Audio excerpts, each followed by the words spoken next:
The champion in every division in 5 years today. I will predict who will be the champion in every division 5 years from now. For flyweight I chose Steve Erceg. He just fought for the belt in a close fight. He will fight UFC 305 Kai Kara France.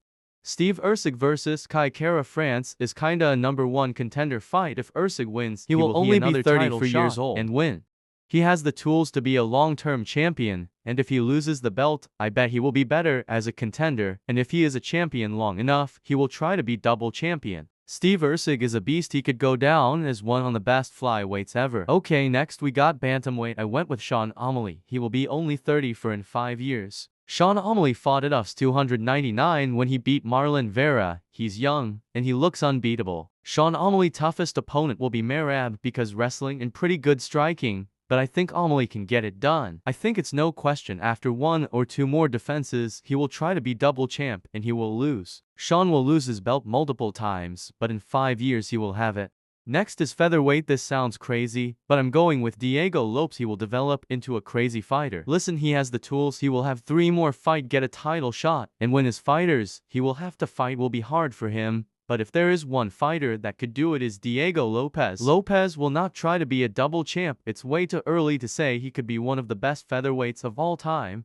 But with the right coaching and developing, it would not be shocking if he becomes one of the best featherweights of all time. He will fight at UFC 306 against Brian Ortega. I think he could win that fight and be a top 5 prospect. Next is lightweight. I think the champion will be Arman. He will be the pound-for-pound best fighter. He is a beast. I think he could be a top 10 best fighters ever. He could be a double champ, but it's unlikely. Next is welterweight. I'm going with Shavkat. He is very good and finishes his first title fight will happen after Leon vs. Belal. Shavkat is an amazing fighter that will go though anybody and everybody. He will not lose his belt to anybody. He will have a dominant title run. His last was a submission over Stephen Wonderboy Thompson. Shavkat will be like Alex Pereira and always be active. He will be a dominant champion and be one of the best welterweights of all time. Next is middleweight. This is tough because they got way too many prospects. But I'm going with Sean Strickland. I can't tell you who he will beat, but he will have the title. He will not be one of the best of all time, but he will probably have the belt 3 times in his career. He just came off a decision against Paulo Costa. People probably don't like this pick because there's so many contenders, but I had to choose one. He will get a title shot next fight. Next is light heavyweight. This is kinda surprise, but I'm going with Carlos Ulberg.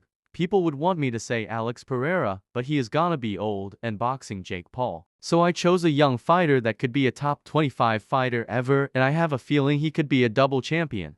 Finally, we have heavyweight, and I don't know what you're smoking if you don't say Tom Aspinall. He will rather beat Jones, or Jones will retire and he will get the belt. He will go down as top 3 best fighters of all time. Past 3 fights did not even go 2 minutes. He will knock thee out. He is a beast. He can wrestle with wrestlers and box with boxers. Make sure you like and subscribe. I post YouTube shorts, so check them out. This took me hours.